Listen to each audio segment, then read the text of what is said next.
السلام عليكم ورحمة الله وبركاته.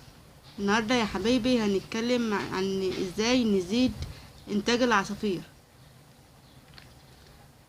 اول حاجة العصافير دي بتتميز ان بيكون لونها جميل وزاهي زي ما انتوا شايفين كده. شوف جمال العصافير عاملين ازاي، جمال خالص. الواحد بيحب كده بيتفرج عليهم ومنظره وشكله جميل خالص. دلوقتي بقى انا هقول لكم ازاي نخلي العصافير دي يبقى انتاجها كويس كده وتطلع عصافير جميلة كده وشكلها جميل. هقول لكم بقى ازاي يا حبايبي. اول حاجة يا حبايبي، عشان تخلي انتاج العصافير بتاعك كويس لازم أن يكون عندك جزء من العصافير ومبتعداش عمرهم عن 7 أو 9 شهور. يعني تكون عصافير جميلة كده زي اللي عندي دول، زي ما انتوا شايفين اهمت. يكون سنهم تقريبا سنة عشان يجيبولك انتاج كويس زي ما انتوا شايفين كده. شوفوا العصافير بتاعتي شكلها جميلة ازاي.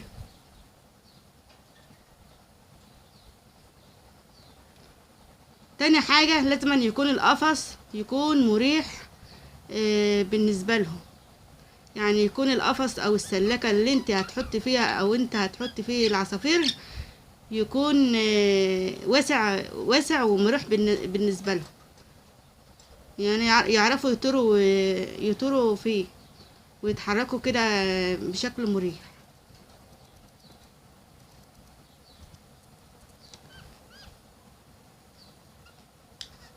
انا قلت لكم لازم أن يكون القفص يكون مريح،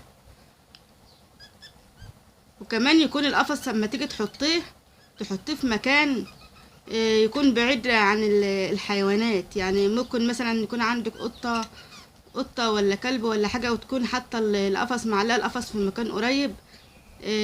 ممكن القطة تطول. انت عارفين القطط ممكن بتتنطط من مكان لمكان، وممكن تمسك العصفور من القفص. يعني انا عندي كان عندي مرة القطة نطت على كان في جنب العصافير ترابيزة، نطت عليها وراحت واكلة رجلين العصفور. متعرفيش ازاي طلوته ازاي في القفص، ما تعرفوش. بس نخلي بالنا بقى نحط القفص في مكان بعيد عن الحيوانات.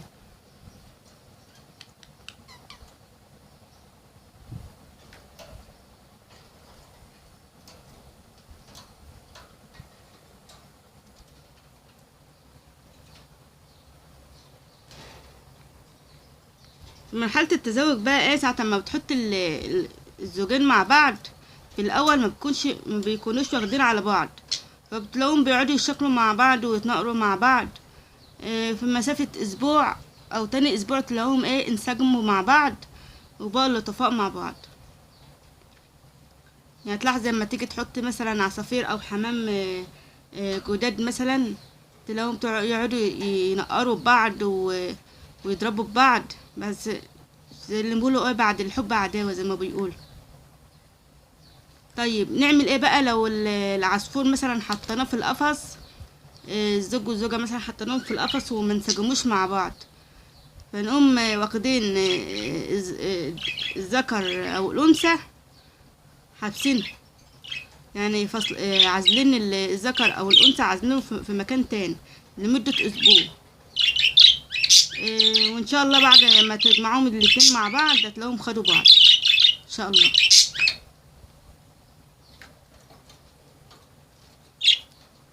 وتلاقوهم بيبقوا لطفاء مع بعض كده ويقعدوا تلاقوهم بينضفوا بعض ومنسجمين مع بعض.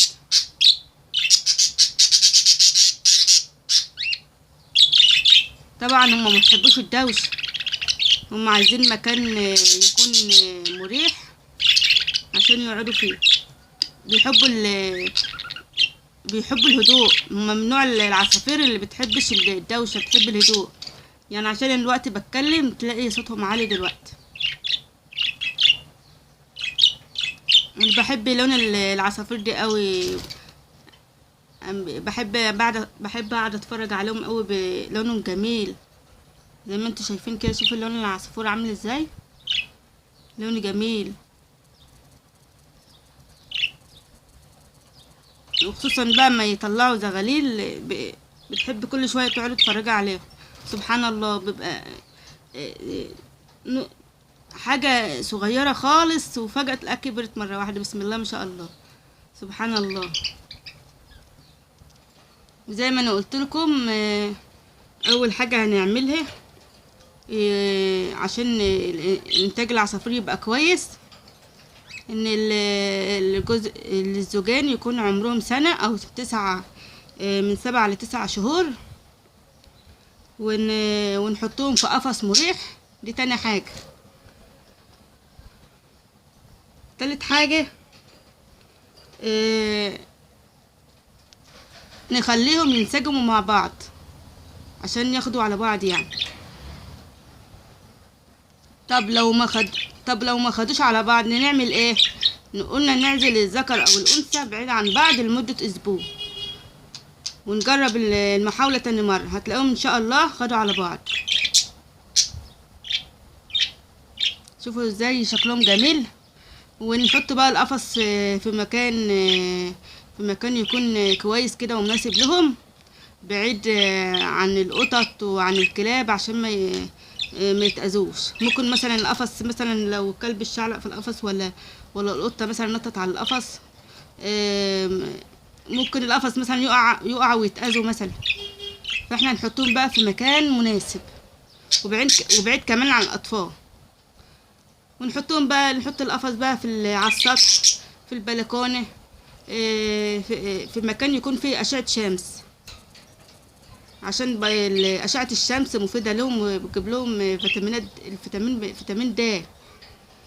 وبالنسبة بقى للأكل بتاعهم، نجيب لهم خلطة من البلسم والجناب، دي بتبقى جميلة ليهم.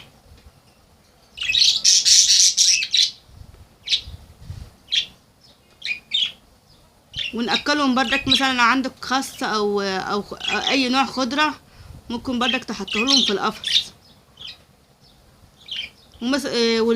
والبيض تحط لهم بيض مرتين أو 3 في الأسبوع، يعني نحط لهم بيض 2 أو 3 في الأسبوع عشان الكالسيوم بقى، وانت عارفين عشان زيادة الإنتاج.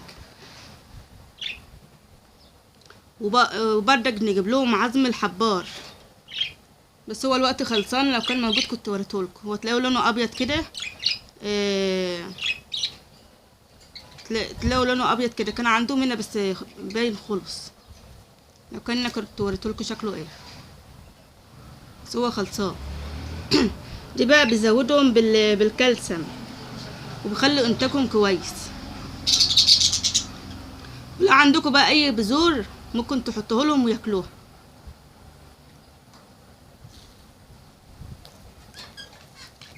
وطبعا ان شاء الله اما الزغاليل تنتج ويبقى عندها النتاية مثلا تضع البيض، ما نقعدش بقى كل شويه نفتح البيضه بتاعتهم.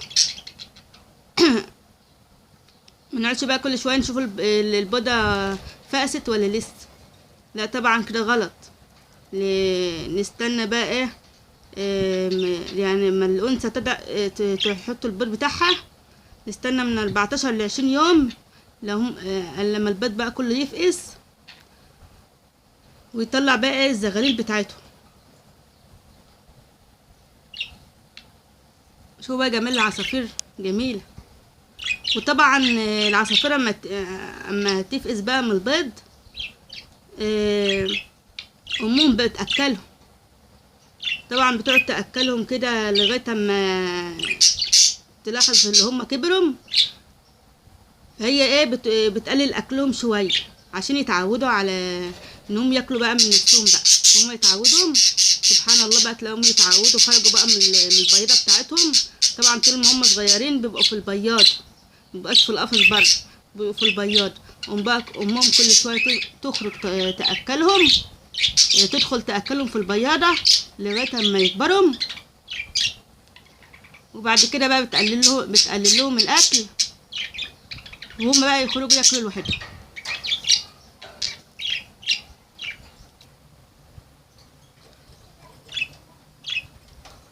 سبحان الله، سبحان الله، اللي يخلي الام زي العصفور دي مثلا تقعد تاكل ولادها وتحافظ عليهم لغايه ما يكبروا وياكلوا نفسهم. سبحان الله، سبحان من علم هذا العصفور.